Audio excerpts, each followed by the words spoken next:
Here at Be Freaking Awesome, we believe that life is too short to be anything less than extraordinary. Join us as we explore what it means to live authentically, grow continuously, and have a blast while doing it. Let's get started.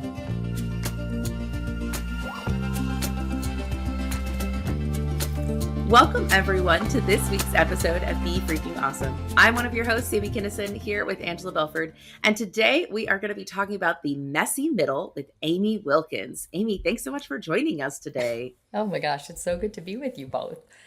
And Angela, before we let Amy kind of introduce herself, tell us a little bit about who she is, I would love for you to share the story of how you and Amy became friends. Okay, so you guys know, if you're longtime listeners of the podcast, you know some of our top episodes are how to make friends as an adult, how to deepen your relationships. We got a whole thing. And so I wasn't thinking of that when I hopped onto LinkedIn, although I do now. I don't know if y'all know Facebook and Instagram, like the grown-ups are kind of tired of it. So we're on LinkedIn a little bit more. So I'm on LinkedIn a lot more frequently. And LinkedIn says, you might like Amy Wilkins. And I'm like, Amy Wilkins is a messy middle coach? Click. Her business name is Choose All. We have to be best friends. And so I literally sent her a LinkedIn message. I was like, hi, I have the Be Freaking Awesome podcast. And we have to be friends because we talk about messy middle all the time. Can we please? Here's like a 15-minute. Let's do a vibe check. Make sure that you're as cool as I think you are going to be. Anyway, and so she's like, sure.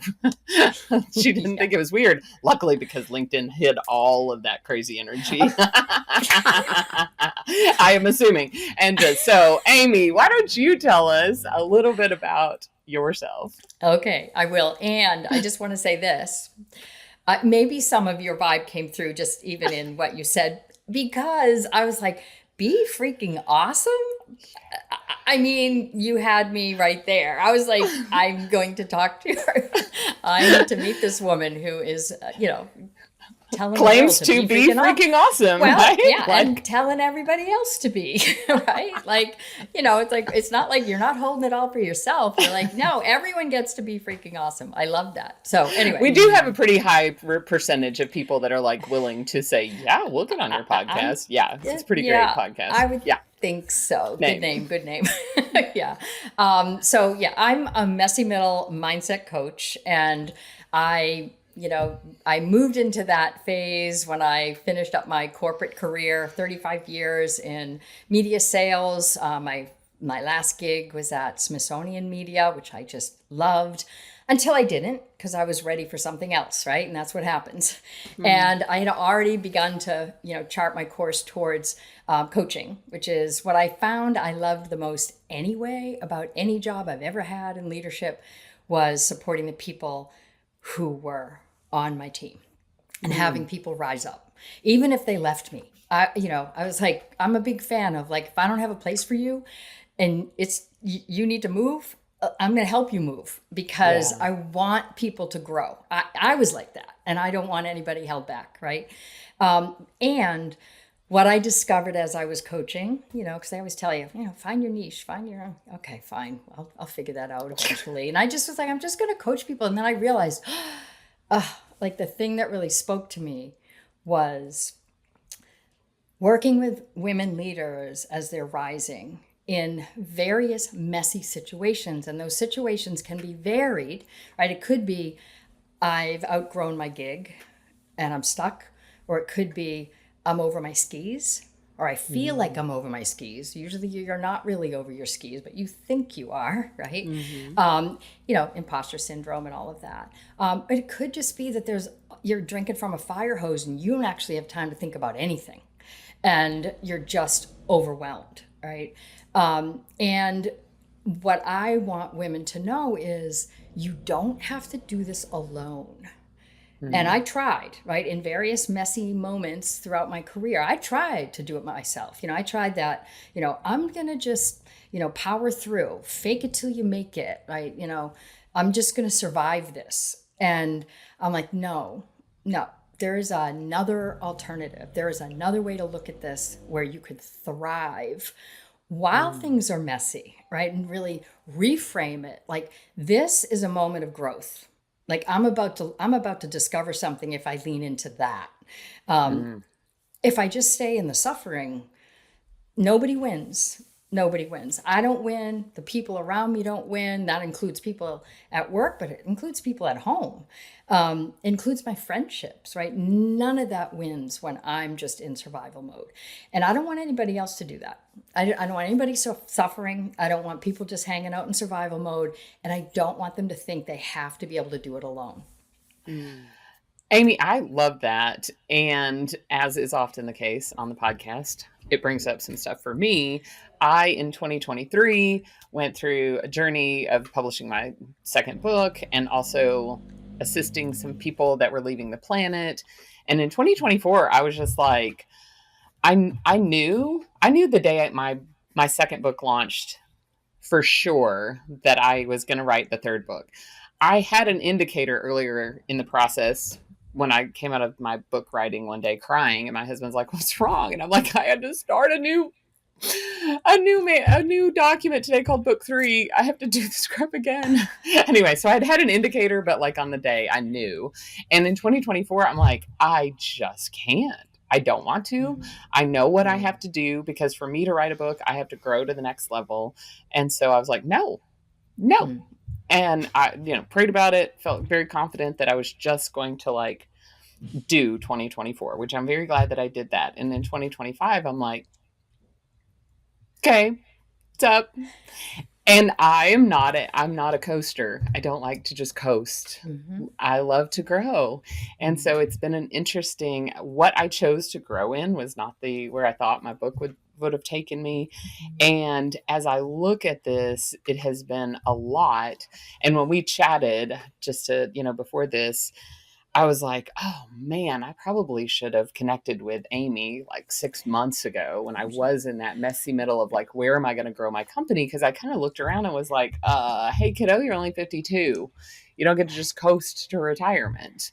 And so anyway, I really resonate with the idea of needing help in that process and embracing the growth.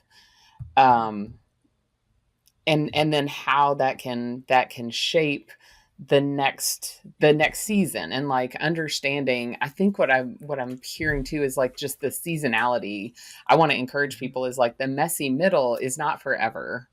It feels like it's forever. Yeah. And having that season that I had of rest after the messy middle, I could just kind of take a deep breath.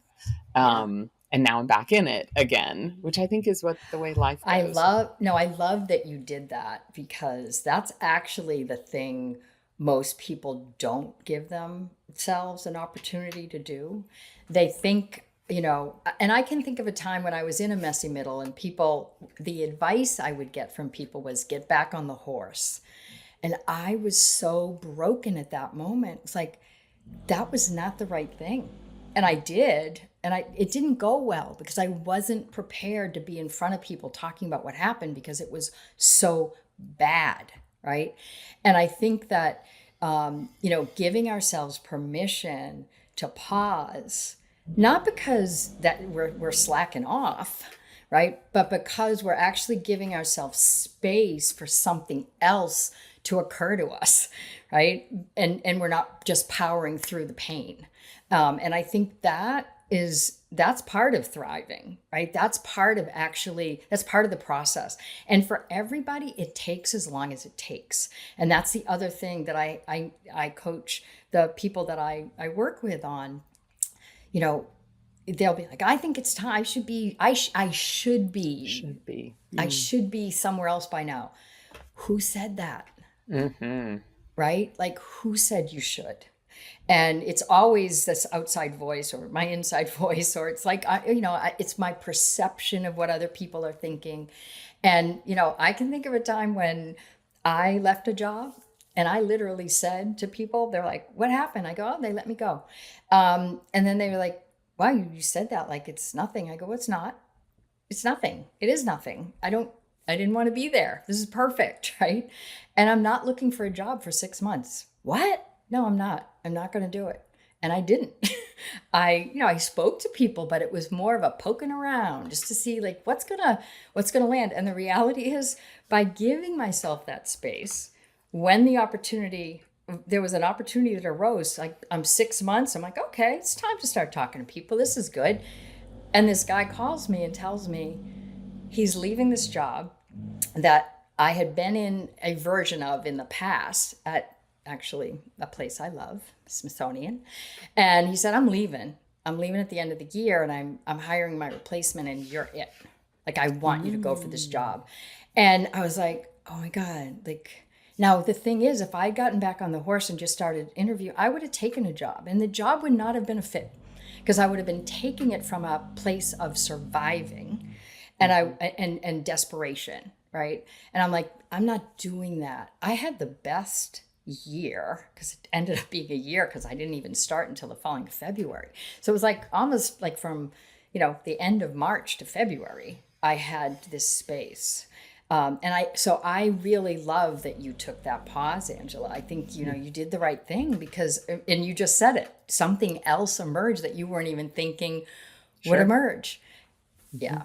What's interesting is that I say I took the pause, and many people look at what I did with my life and they would be like, how is that a pause? Because I actually returned to my marketing job, that was super. Yeah, when you own a company, you have lots of clients. Yeah. Like, so I basically, what I did is went back to something that I knew really well and was super easy for me to do. I had a ton of flexibility, and it was not a big thought leap for me, and it was like, oh, wow.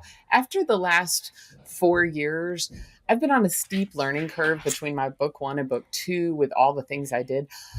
It's so fun to just do something you're really, really good at that doesn't that you just naturally is a breathing. So it was good. And I don't know that I don't know. It's just, it all works out the way it's supposed to work out. It does. And I've had a version of that, right? Mm-hmm. So in that job that I mentioned that was really heinous, like when I was much younger, I only took 2 months off, but the place I went was a place that was like, I was going to learn new things.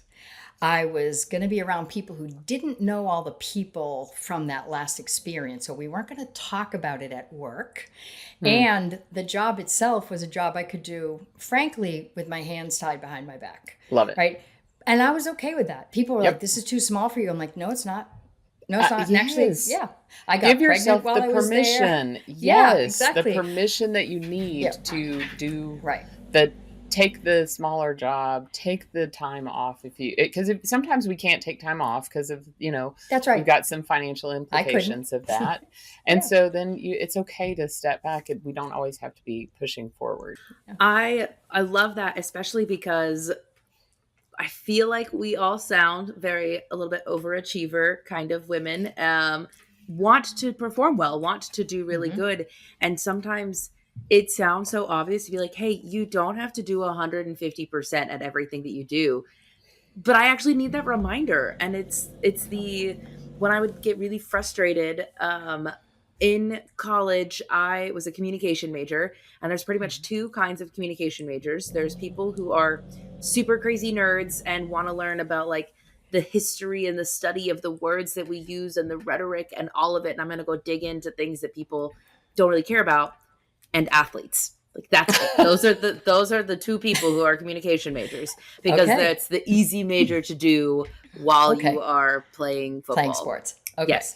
So then it was like, those are the people who are in my class. So I got to know like a lot of football players, did a lot of group projects where you kind of just take the load. But it was then frustrating at times where it would be like, no, I would pour hours into something and get the same grade as somebody else who I spent like an hour on this and that was it. But it is the reminder that there are times that if I'm putting hours in and it's for me, then fine, put the hours in to go learn the extra things, to do the extra stuff because you wanted to. But if you're doing it for some type of achievement or accolade or praise, it's not necessarily worth it. Like you could do a whole lot less to get just about the same result. And so it sounds like that permission to pause, that permission to, you don't have to give it your all. You don't have to do your best at work. You can get satisfactory. Yes. You don't have to get excellent. Right. You can just get meets expectations. Well, and the other thing I would say though is I think that sometimes the people who just move forward and press play or go or send before they've spent eons of time, they actually learn faster and move forward faster. It's the energy that we expend trying to be perfect.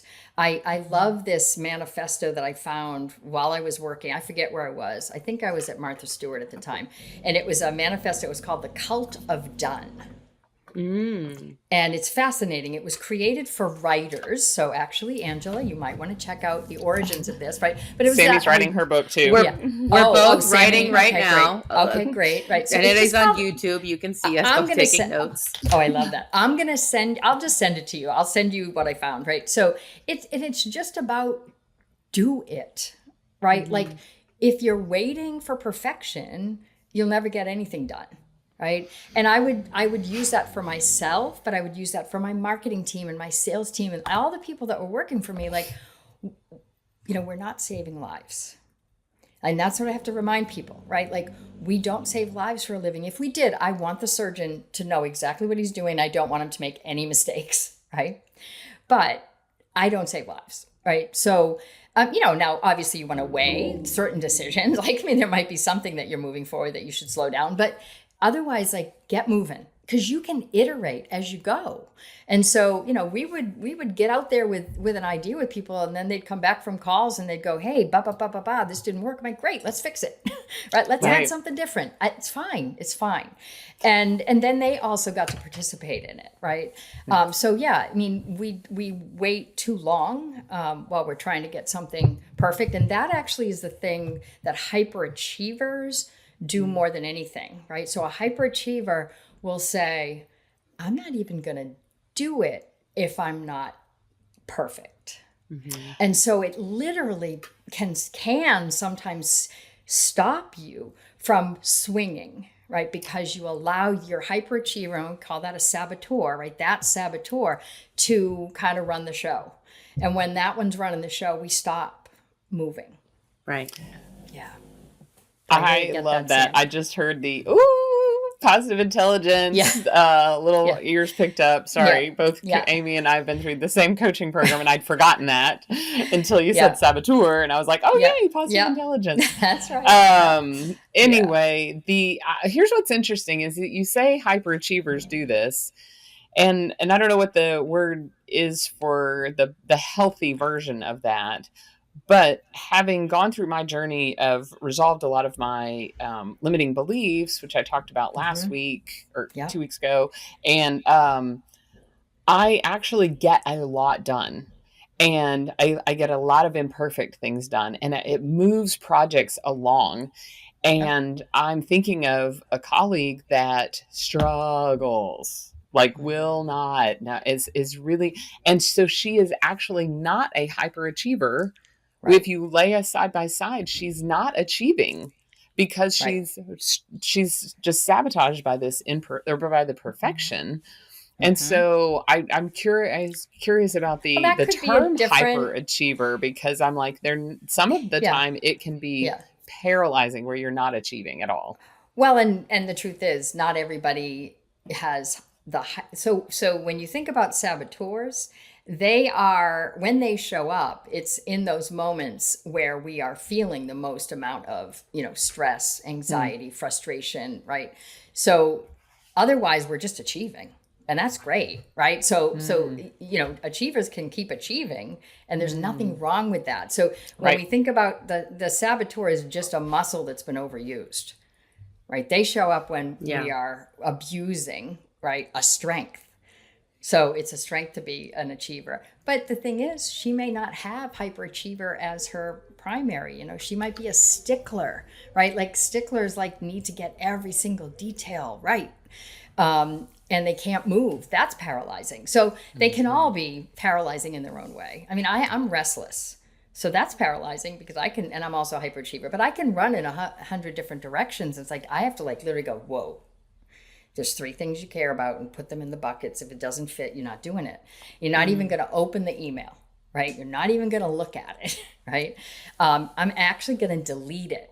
And that's before I even read it, So I think that's, Understanding what is driving us is really helpful, because we can't actually interrupt it if we don't know what's happening with us. I want to sort of take that and tie back in something we were talking about earlier with survival mode, because an area in my life right now, if I had to categorize my current season, I do think I'm probably in more of a survival mode season than I am in a thriving season. Recently became mom of 3 kids. It's a huge transition and change and all of these things. And I don't like I don't like feeling like I'm in survival mode.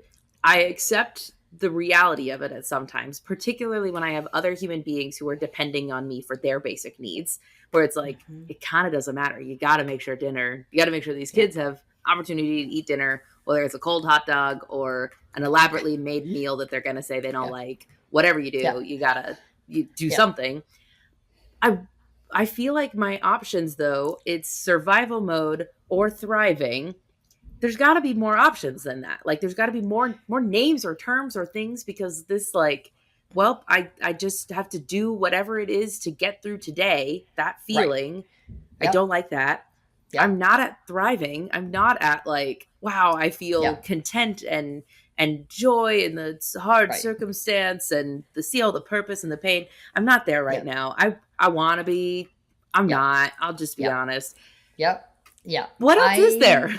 Yeah. But you're not also in the pits either. You are you're still able to do some things. You're not full blown survival. Anyway. We could get. Are you looking for the next goal? Are you looking for the next goal? No, I'm looking for what's the in between. Well, maybe it's the next goal, but like, what's the in between? Because my options are, if I don't go into survival mode, that is like then completely paralyzed, shut down. Nobody's getting fed. Nobody's going to school. Like I have completely turned off the system, or I do survival mode. Certainly there's something different that I could choose if I can't quite access thriving at this moment. Yeah. Maybe this is therapy. I could go talk about it. I also feel like I totally get what you're saying. I mean, I've been there. I mean, I only had one child. I mean, I still do, but she's 25 now. But, when she was a little nugget, there were moments in my career where everything was happening at once, right? Messy middle. My daughter was she's in elementary school. My husband falls. He's not going to walk for almost a year. My dad's diagnosed with Alzheimer's, and the market crashes, right? It was like the financial market crisis in late 2000. I was like, what? So I know what you're talking about, but that was the first time I did something different. So the key when you're feeling like all I'm doing is surviving is to explore what's a new action. Like, what's something I actually haven't tried yet? And for me, interestingly enough, it was the first time I had coaching. I actually hired an executive coach to support me through that time, because what I discovered was, in addition to all that was going on, there were a whole lot of other stories I was creating that were not serving me. And were actually impacting my performance at work. And I didn't like it, and I thought to myself, if this is my one life, and it is in my mind, I don't want to waste it. And so I don't want to be just surviving. So for me, it was about identifying a different action, right? But the other thing is, like, I would invite you to also consider, right? If you fast forward to the end of your life and you look back at this time, is that version of you going to say, why did you take the time to feed the kids instead of no, right? I mean, they're going to be like, wow, you did exactly what you were supposed to be doing. You're right where you're supposed to be. And so it might feel like surviving because one of the things you're also thinking is, I should be doing these other things, right? And that's what was killing me. All the things I should be doing that I wasn't going to be able to do in that moment when I was just stretched way too thin. So I think it's like giving yourself permission, right? To just be where you are. I would say besides the should, there's also an element when you're in survival mode that there may be things that I want to be doing, not just should, but I want to be doing. And I can't fit it. I feel like I don't have the capacity to do that. Yeah. And so when you think about that from the angle of the new action, it's like, I remember my therapist one time, I was just whining about whatever. And she goes, what can you do? What can you do? Yeah. And so it's like, I say, you know, who gets your shower brain? You know, because when you're driving down the road, there's still podcasts, there's still phone calls, there's kids talking in the car, whatever. But when you're in the shower, like, it's pretty much it. And so can you think about whatever it is you want to do? You know, if you want to be writing a book, can you think about that in the shower? Can you take a little bit of an extra long shower so that you give yourself just a little extra time? Sometimes. Yeah. But not always. Not always. That's But right. what can you do that is like, okay, you know what? After I put the kids and they're actually asleep, I'm just going to breathe for 5 minutes. Literally lay on the floor and breathe. Like, there is something that is super bizarre about taking time to do something so simple that is like, I actually do have control of my life. I can lay on this floor right now and I can breathe. And nobody can stop me. Well, on my thing slightly different than that. I love to lay in the grass outside because where I live, the ground is very sturdy and it is not going to fall out from underneath me. I recognize it's a little bit of a privilege not being near earthquakes and things like that. But being able to like lay in the grass and I was like, it's grounding on the actual ground, like the groundiest ground I can find. And here I am, just going to lay here. And just, that's it. Yeah. We're just laying here for a while until it feels better. But Angela, your point is exactly right. I think previous versions of Sami was definitely lots of shoulds. This version of Sami, I want. This version of Sami has lots of wants that it's really tricky to be like, no, I want to do work. I want to sit down and write my book. I want to spend time with friends. I want to go on a date with my husband. Yeah. And I'm like, okay, great. What gets to fit in? Is it feeding the kids or is it doing work? And then you're like, well, one of these is definitely a lot higher priority than the others. As much as I want to prioritize myself, there are some like basic human physical needs that each of us have. Absolutely. And so it's I will say, I also use the trick, the light at the end of the tunnel. I did this particularly, I think this was my second, after he was born. And I was just, the night wakings were really driving me crazy. And I looked to my mom, I looked at Angela and I said, you have 3 kids and you sleep through the night. I bet I'll sleep through the night again, at least in the next 25 years. And she goes, it'll probably be sooner than 25 years from now. But yes, one day again, you will sleep through the night. And I was like, okay, as long as there is a light at the end of the tunnel somewhere, even 25 years from now somewhere, then maybe I can make it. But like that season and that reminder that this particular hard thing, like it's not going to be here forever. That's even when people get sick, that sickness is not going to be there forever. When you're in a job, that job is not going to be there forever. Whatever it is you're facing will not be a forever thing. That's right. And it's both good and bad. I then think about like, cherish the moment because it won't be here forever. And do what you can because it's not going to be here forever. I use it as both. My like, take it in and let it go. Because it's all temporary. Well, 2 things can be true. Right? Yeah. Like I wish I could be doing the things that are moving my business forward, and I love being a mom. And sometimes they conflict, right? Yeah. Sometimes they bang up against each other. I love what Angela was just saying too, though, about that small step, like that. What can you do? Like, because and I think sometimes when we go to that, what's that step? We think it's a big one. Right. Like the first chapter, it's like, no, it's like, no, it's got to be it starts with the small step because then it can grow from there. But I also love what you just said, Sami, too, about like, it's not going to be like this forever. Yeah. Right. I've been exploring the idea because when I wrote my second book, I was actually, I guess I get to take a lot of pauses in my life. I had a terrible job that lost and had the capacity to take some time and write my book. And so I had the luxury. I can't even hardly. Anyway, I took 2 years to write it, and I wrote it, in hour-long segments. I wrote an hour a day, and right now I'm already getting up at 5:30 in the morning to get my actual work done, and so that had been my strategy with my first book, because I just set my alarm because I still had kids at home. I set my alarm at 5:30. And I'm like, I can't. I just don't. No, I can't do that. And so I was like, I've been playing with the idea of, can you write for 20 minutes? Because I know I play video games on my phone for 20 minutes at a time, right? Like at the end of the day. And so I've been playing with this potential of like, oh, maybe this next season you actually are going to do it. I also have moved my book from Dropbox over to Google Drive, which means I can also look at it on my phone. I'm like, well, right now you need to read the draft. So can you read that draft? And so I'm even playing with, because my plate's just really full.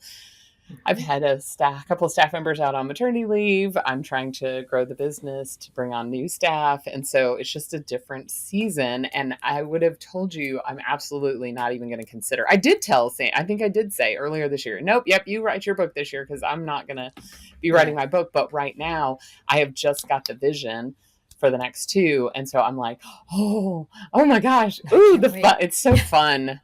It's like dating somebody new, right? It's not the like married, like when it's time to publish the book. It's just like that new relationship kind of a thing. So, woo, let's try. Anyway, so I think most of us can find a few minutes. And I know there are some folks that are, dealing with sick relatives and things. And even this too shall pass.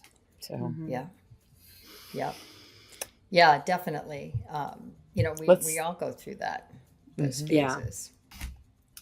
Amy, if you could leave people with one thing, big or small, that you just hope people kind of tune into and really to hear, what would you want to leave people with? That you don't have to do this alone. That's where the most suffering lives, when you hold it all in and try to do everything yourself without anybody to support. So I would say, find somebody, right? And it can be anybody, right? It doesn't have to be, I'm a coach. It doesn't have to be a coach, right? It can be anybody, right? Where you get support. But don't hold it in. I think that's really beautiful and so true all the time. Thank you so much for joining us for this conversation today. And I hope that you guys are inspired and able to take some encouragement from our messy middle and unpacking some of the things going on for all of us a little bit. So until next time, we hope you guys go be freaking awesome.